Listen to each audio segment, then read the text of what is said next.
A minute ago are going to look up, if you didn't already, that's our escapeway or our second opening. If we should have a little minor incident down here and can't go out the same way we come in, that's how we're going out. Now sometimes you get people down here in their 70s or 80s, they say, I can't go out that way. Well, it's my opinion if something happens, they'll be out before I can even tell them where to go. If you should happen to decide, I just can't do it, no problem. We'll bring you down a lounge chair. We'll bring you down breakfast. We'll bring you down dinner. We'll bring you down supper. We'll bring you down a paper in the morning. I'll come down in the evening. We'll play checkers. We'll make it as comfortable as we can. We'll get the tunnel open. There's one little problem though. Nighttime you're going to sleep with your eye, well, at least one eye open, because we do have big rats down here. They'll be getting a little hungry. They'll be nibbling on your toes. So if you get past that, you'll be all right.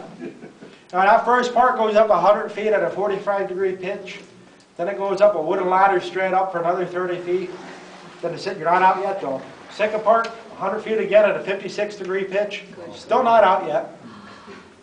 Then we got 2 oil tanks from our gas station. About 20,000 gallon tanks, welded end to end, stuck straight in the ground. You climb up them another 40 feet. Then you're out on the surface.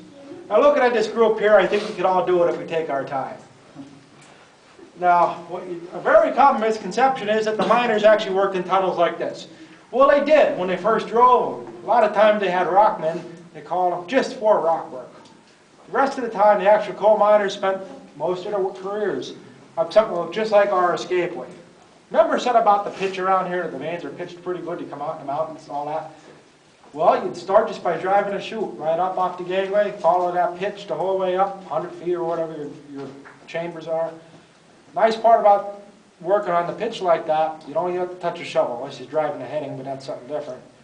When you're actually doing actual mining of the coal, all that coal, you drill your coal face, you blast it, it breaks loose from the face, it all just comes tumbling down the chute. At the bottom of the chute, you have your checkboard there, and you bring your empty coal car underneath the chute.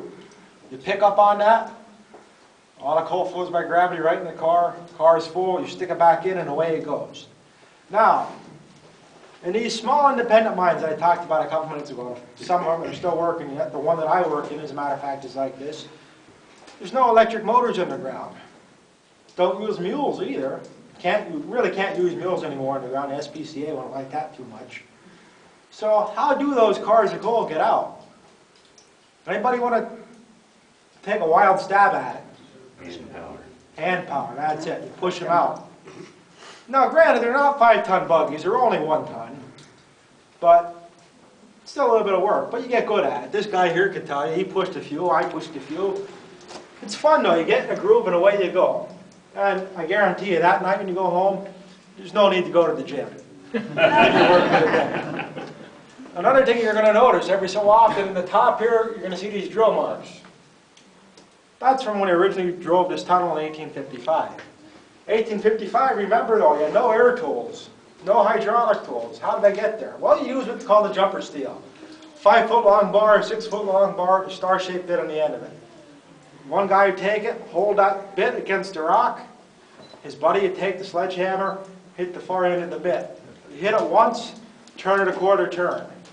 Hit it once, turn it a quarter turn. It took a long time to drill a hole that way. But that's all they had in the old days. You had no other way of doing it. Nowadays you have modern jackleg drills and all kinds of fancy stuff to do. It makes it a little easier. There's one problem with the jackleg drill though, and a lot of the modern drills. You use water to keep the bit cool and to keep the dust down. Well, all that water has to come somewhere. It usually comes shooting right back at the drill operator. All he gets nice coating of gray dust over it at the end of the day, makes for a good day. Hopefully his wife or his mother is in a pretty good mood that day when he goes home from work. He doesn't yell at him too much when he jumps out of the shower and the shower's all great. But come up this way a little bit, we'll talk. You get to see a real live, honest to goodness cave in. Now when you look at that, look up above it, you're going to see a beautiful vein of coal. You're only going to use it.